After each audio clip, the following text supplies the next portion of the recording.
అమ్మ నేను కష్టాల్లో ఉన్నప్పుడు దేవుడికి ఇచ్చిన మాట ప్రకారం జరిగింది. అది నేను అమ్మ ఉన్నప్పుడు తీర్చలేకపోయాను, కానీ దేవుడు నన్ను వదిలేకుండా మళ్ళీ పిలిచాడు. దేవుడి కృపలోని రక్షణ ఆనందాన్ని నేను పొందుకున్నానండి. దేవునికి వందనాలు. రక్షణ తీసుకున్న మొదటిగా ఈ సన్నిధిలో పరిశుద్ధ ప్రార్థన మందిరంలో అడిగి పెట్టాను. నా చిన్న బిడ్డకి స్వస్థత ఇచ్చేసాడు దేవుడు. అందుని బట్టి దేవుడికి వేలాది వందనాలండి. తర్వాత రక్షణ ఆనందాన్ని ఇచ్చాడు. అంతకు మునిపే మేము పెద్ద అపాయం నుంచి నా భర్తను కూడా రక్షించాడు. నాకు అండగా మళ్ళీ మా మధ్యన మా కుటుంబం అంతా కలిసి ఉన్నామంటే అది దేవుడి కృపే. పరిశుద్ధ ప్రార్థన మందిరంలో పరిశుద్ధ దేవుడే మాతో మాట్లాడి మమ్మల్ని నడిపిస్తున్నాడండి. దేవునికే వందనాలు. తల్లిగారు నా కుటుంబం కొరకు, నెమ్మది కొరకు, ఇంకా అనేక అవసరాల కొరకు నేను అవన్నీ చెప్తే చాలా సాక్ష్యమే, కానీ చిన్నగా చెప్తున్నాను. నేను పాస్టర్ గారితో నాకు ఏ కష్టం వచ్చినా ప్రార్థన చేయించుకుంటే చాలండి, ప్రతీదీ నెరవేరిపోయి నిజంగా నేను దేనికోసం ప్రార్థన చేయించుకున్నా అది పొందే ఉన్నాను ఇప్పటి వరకు కూడాను. నేను అడగకుండానే పాస్టర్ గారు కారు విషయంలో ప్రార్థన చేశాడు, దేవుడు అది కూడా ఇచ్చాడండి. దేవుడికి వందనాలు. ముఖ్యంగా నా పరిశుద్ధ ప్రార్థన మందిరంలో నా బంధువులకి ముగ్గురికి స్వస్థత కార్యం జరిగిందండి. మొదటిగా నా చిన్న బాలుకి, రెండోది మా ఐదో పెద్దమ్మ దుర్గబాబు అని తమ్ముడికండి, మీ అందరికీ తెలుసు. తర్వాత ముఖ్య సాక్షి నా మరిది మణి. నిజంగా మా మధ్య ఉంటాడని అయితే మేము అనుకోలేదు. మేము ఎంతో దుఃఖంతో నిండిపోయి ఉన్నప్పుడు పాస్టర్ గారు ఫోన్ చేసి డాక్టర్లు అయితే చెప్పేశారండి 2 రోజుల కన్నా ఎక్కువ బతకడని. కానీ మాకు నమ్మకం ఉంది, మేము నమ్మిన దేవుడు మమ్మల్ని కన్నీళ్ళతో ఉంచడు, చిరునవ్వుతోనే ఉంచుతాడని నేనైతే ఎంతో బాధపడినాను. నా సంఘ సహోదరులందరూ కూడా నా మరిది కోసం ప్రార్థన చేసిన వాళ్ళండి. ఈరోజు నాకు తల్లి తండ్రి లేకపోయినా చెల్లి కుటుంబం, నా కుటుంబం ఇలా ఉందంటే అంత దేవుడి కృపే. నా ఆత్మీయ తల్లిదండ్రుల ప్రార్థన, నా సంఘ సహోదరులకు ప్రార్థన అండి. దేవుడు మా పట్ల గొప్ప మేలు చేశాడు. ఇంత ఘనంగా చేసుకోవడానికి ముందుకు వచ్చామంటే అది నిజంగా దేవుడి కృపే అండి. దేవుడే నడిపిస్తున్నాడు. ముఖ్యంగా మనీ విషయంలో జరిగింది 2 రోజుల కన్నా ఎక్కువ బతకడం చెప్పినప్పుడు మేమైతే ఎంతో దుఃఖపడ్డాం. వెంటనే పాస్టర్ గారు తెలియజేయడం జరిగింది.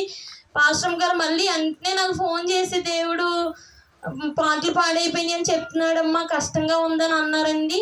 కానీ మళ్ళీ నేను వెంటనే ఏడ్చాను. పాస్టర్ గారు మీరు అలా చెప్పొద్దండి, మీరు ఒక మాట నాకు ధైర్యంగా చెప్తే నాకు నమ్మకమే, మీరు ఏ మాట చెప్పినా అని చెప్పి అడిగినప్పుడు పాస్టర్ గారు మళ్ళీ కన్నీటి ప్రార్థన చేసి మణి పట్ల గొప్ప వాగ్దానాన్ని ఇచ్చాడు.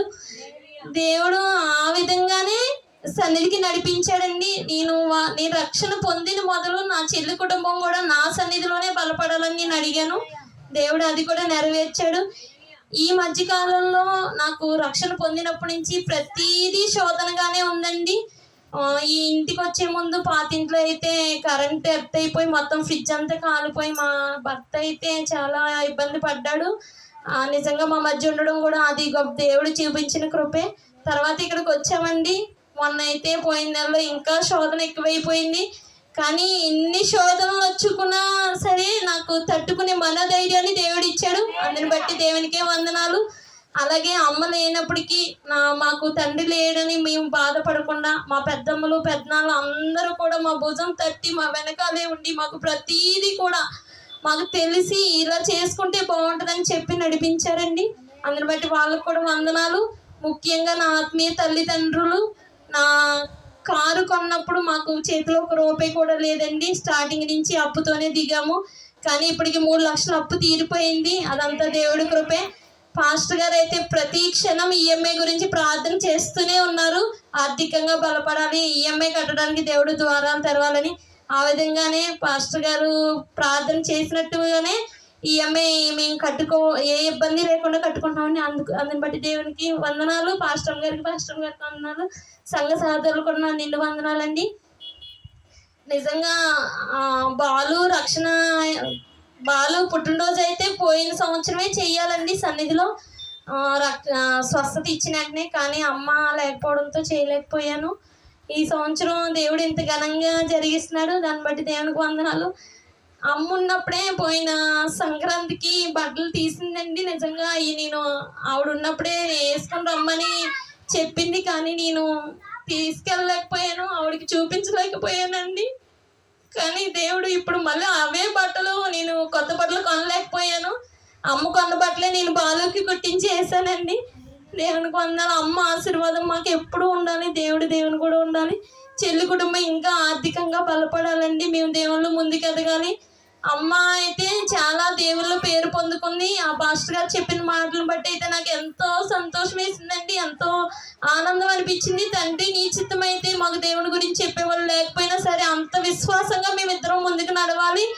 నీవే సహాయం చేయి తండ్రి. మమ్మల్ని ఒంటరి వాళ్ళుగా బాధపడకుండా మాకు ధైర్యాన్ని ఇచ్చి నడిపించినప్పుడు ఏ విషయమైనా సరే నేను నా ఆత్మీయ తల్లిదండ్రులకి ప్రార్థన చేయించుకునేదాన్ని. అది ప్రతిదీ కూడా ముందుకు నడుస్తూనే ఉన్నాము ఇప్పటి వరకు. ఇంకా నా భర్తకి రక్షణ ఆనందాన్ని ఇవ్వాలి. దేవుని చిత్తం. నా బిడ్డ కూడా నా ఇద్దరు బిడ్డలు, నా చెల్లి కుటుంబం, నా కుటుంబం. ఇంకా నేను ఇంకో సాక్ష్యం మర్చిపోయానండి. దొరబాబు హాస్పిటల్లో ఉన్నప్పుడు ప్రార్థన చేయించిన తర్వాత ఆ సాక్ష్యాన్ని కూడా పొందుకున్నాము. స్వస్థత కార్యం జరిగింది. తర్వాత నేను ఒకటే అడిగాను, ఒకరుగా నా సన్నిధికి వస్తున్నారు అమ్మ లేనప్పటికీ కూడా, కానీ అమ్మ తోబుట్టువులు అందరూ ఈ సన్నిధికి ఏదో ఒక రూపంగా రావాలని అడిగాను. ఈరోజు మా మధ్య చాలా మంది ఉన్నారండి అమ్మ తోబుట్టువులు.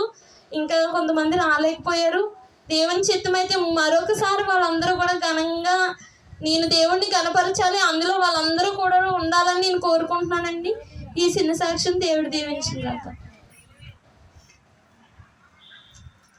చెప్పబడిన సాక్ష్యాన్ని బట్టి దేవునికి వందనాలు. మరి వీరు మాకు పరిచయం అయిన తర్వాత కమల్వియర్ థియేటర్ దగ్గర ఉండేవారు. ఇప్పుడు వారి అమ్మగారు కూడా వారి ఇంటి దగ్గర ఉన్నారు. అప్పుడు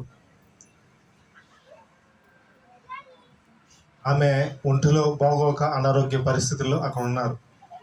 తర్వాత స్వరూపు గారు తెలియచేశారు, మా అమ్మగారు దేవునిలో ఎంతో బలముగా ముందుకు సాగేవారండి. ఇక్కడ ఆ యొక్క గ్రామంలో అనేక మందిని దేవుని మందిరానికి నడిపించారు. నీ గొప్ప సాక్ష్యాన్ని తెలియచేశారు. ఆదికాండము 26వ అధ్యాయంలో ఒక మాట ఉంటుంది, నిన్న చదువుకున్నాం కదా. అబ్రహామును బట్టి నేను మిమ్మల్ని ఆశీర్వదిస్తానని.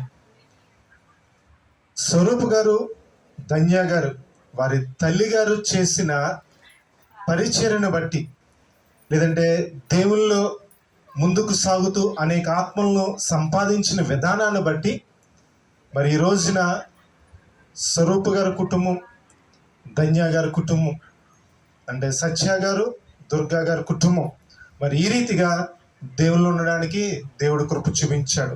ఇది కేవలము దేవుడు చేసిన కార్యం మట్టుకు మాత్రమే. ఆయన చేసిన కార్యానికి మనము ఏమిచ్చినా రుణము తీర్చలేం.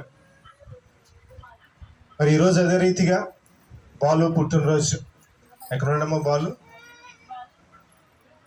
అక్కడ కూర్చున్నామా. బాలు పుట్టినరోజు. దేవుడు నిన్ను బహుగా దీవించి ఆశీర్వదించును గాక. ఈ సంవత్సరం అంతా దేవుడు తన హస్తమును నీ మీద ఉంచి చక్కటి జ్ఞానమునిచ్చి ఆరోగ్యంనిచ్చి దేవుడు నిన్ను బలపరుచును గాక. ప్రార్థన చేసుకుని వాక్యమును ధ్యానం చేసుకుందాం. అందరూ తల్ల వంచినట్లయితే ప్రార్థన చేసుకుందాం.